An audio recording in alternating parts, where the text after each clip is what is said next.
अलीकडेच नागपूर दौऱ्यावर आलेल्या बागेश्वर धाम सरकारचे प्रमुख धीरेंद्र शास्त्रींनी 4 मुले जन्माला घाला असं विधान केलं होतं. बागेश्वर बाबांपूर्वी RSSचे सरसंघचालक मोहन भागवत यांनीही समाजातील प्रत्येकाने 3 मुलांना जन्म दिला पाहिजे असं विधान केलं होतं. खरं तर भारतात पूर्वी मोठं कुटुंब म्हणजे सुखी कुटुंब मानलं जायचं. घरात 3-4 मुलं म्हणजे म्हातारपणाचा आधार मानलं जायचं. पण 21व्या शतकात हे चित्र पूर्णपणे बदललं आहे. आज मिडल क्लास जोडप्यांसाठी 1 मूल वाढवणं म्हणजे EMI, शाळा कॉलेजची fee, health insurance, career break, मानसिक ताण आणि भविष्याची धडपड समजलं जातं. मग प्रश्न असा आहे की आजच्या काळात 2पेक्षा जास्त मुलं जन्माला घालणं खरंच शहाणपणाचा निर्णय आहे का, की ही आर्थिक आणि सामाजिक जोखीम असेल?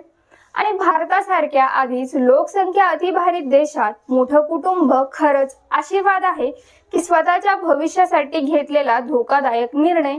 याबद्दल आजच्या व्हिडिओत सविस्तर माहिती घेऊया. नमस्कार, मी श्वेता, तुम्ही पाहताय आझाद मराठी. एक काळ होता जेव्हा भारतात मोठं कुटुंब ही परंपरा होती. जास्त मुलं म्हणजे जास्त हात, घरात जास्त कमाई आणि म्हातारपणी आधार ही मानसिकता अनेक दशकं समाजात खोलवर रुजलेली होती. पण 21व्या शतकात भारत बदलला, शहरे बदलली, नोकऱ्या बदलल्या, महिलांची भूमिका बदलली आणि सर्वात महत्त्वाचं मूल वाढवण्याचा अर्थ बदलला. आज मूल जन्माला घालणं ही फक्त कुटुंब वाढवण्याची गोष्ट नाही, ती एक दीर्घकालीन आर्थिक, शारीरिक, मानसिक आणि सामाजिक जबाबदारी आहे. म्हणूनच आजच्या मिडल क्लास जोडप्यांसाठी 2पेक्षा जास्त मुलं जन्माला घालणं फक्त कठीण नाही, अनेकदा अव्यवहार्य ठरतं. सर्वात आधी अलीकडच्या काळातील महिलांच्या आरोग्याच्या दृष्टीने हा निर्णय समजून घेऊ. समाज अजूनही आई होणं याला फक्त भावनिक भूमिकेत पाहतो, पण वास्तवात गर्भधारणा, प्रसूती आणि प्रसूतीनंतरचा काळ हा महिलांच्या शरीरासाठी अत्यंत कठीण टप्पा असतो.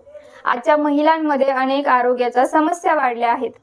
PCOS, PCOD, thyroid, anaemia, vitamin D आणि B12 ची कमतरता, हार्मोनल इम्बॅलन्स, ताणतणाव आणि एन्झायटी, उशिरा लग्न व प्रेग्नन्सी कॉम्प्लिकेशन्स.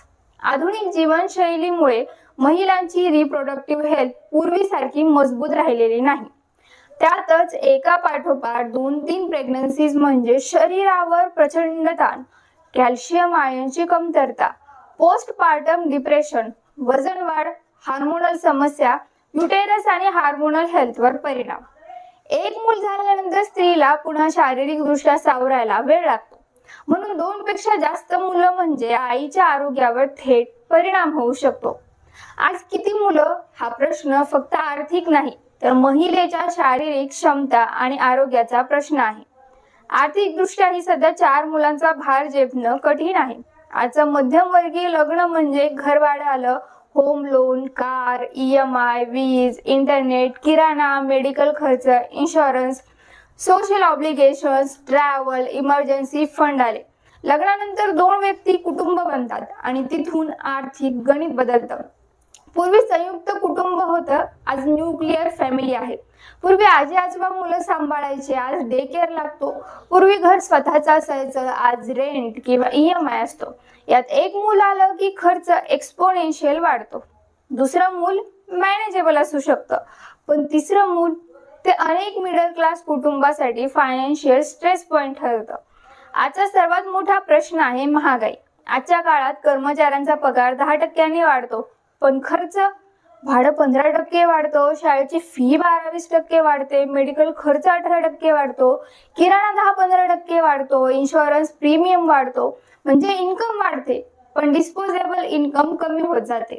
आज मिडल क्लास कुटुंब कमवतं जास्त पण वाचवतं कमी. अशा परिस्थितीत 3 मुलं म्हणजे 3% अन्न आलं, 3% शिक्षण आलं, 3 पट हेल्थ आली, 3 पट फ्युचर प्लॅनिंग आलं.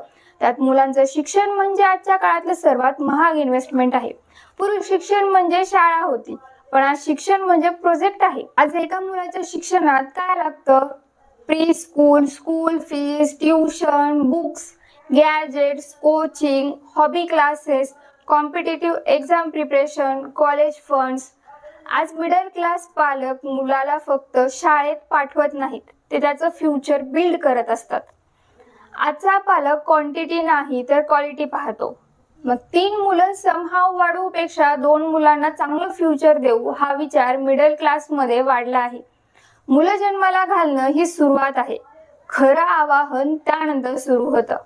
आज पॅरेंटिंग म्हणजे वेळ, लक्ष, emotional presence, digital safety, health monitoring, value system, skill development हे सगळंच आलं.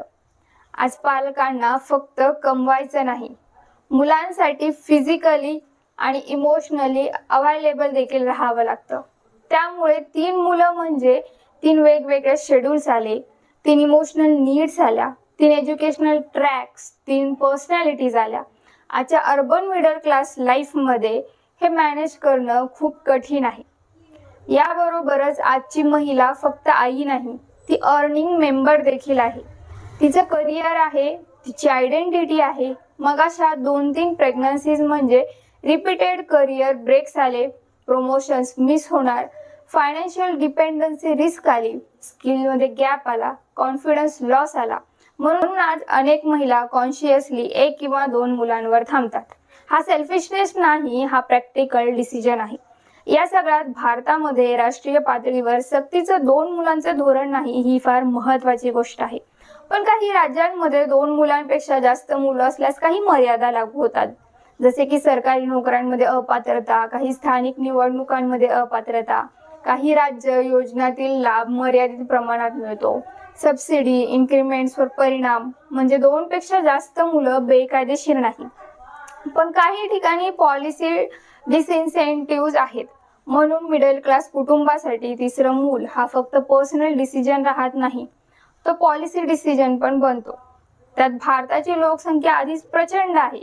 मग 2 पेक्षा जास्त मुलं जन्माला घालणं योग्य आहे का, हा सर्वात महत्वाचा प्रश्न आहे. भारताची लोकसंख्या आधीच प्रचंड आहे, पण संसाधने मर्यादित आहेत. जसे की पाणी, जमीन, नोकऱ्या, आरोग्य सेवा, शिक्षण, शहरांची क्षमता मर्यादित आहे. त्यात भारताचा फर्टिलिटी रेट आता रिप्लेसमेंट लेवलच्या आसपास किंवा खाली आला आहे. म्हणजे भारताला सक्तीच्या लोकसंख्या नियंत्रणाची पूर्वीसारखी गरज नाही. म्हणून आजचा प्रश्न लोकसंख्या वाढेल का हा नाही, तर प्रश्न आहे आपण जन्माला घालणाऱ्या मुलांना दर्जेदार जीवन देऊ शकतो का.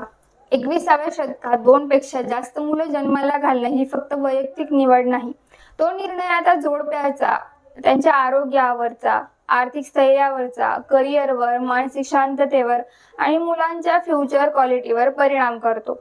पूर्वी जास्त मुलं म्हणजे मोठं कुटुंब, आज जास्त मुलं म्हणजे मोठी जबाबदारी बनलं आहे. म्हणून आजच्या मिडल क्लास भारतात जास्त मुलं हा अभिमानाचा विषय नाही. जितक्या मुलांना चांगलं आयुष्य देता येईल तितकीच मुलं हा शहाणपणाचा निर्णय आहे. याबाबत तुम्हाला काय वाटतं? खरंच आजच्या काळात 2 पेक्षा जास्त मुलं वाढवणं खूप कठीण बनलंय का? तुमचं मत कमेंटमध्ये आम्हाला नक्की सांगा. व्हिडिओ आवडला असेल तर लाईक करा, शेअर करा आणि पाहत रहा आझाद मराठी.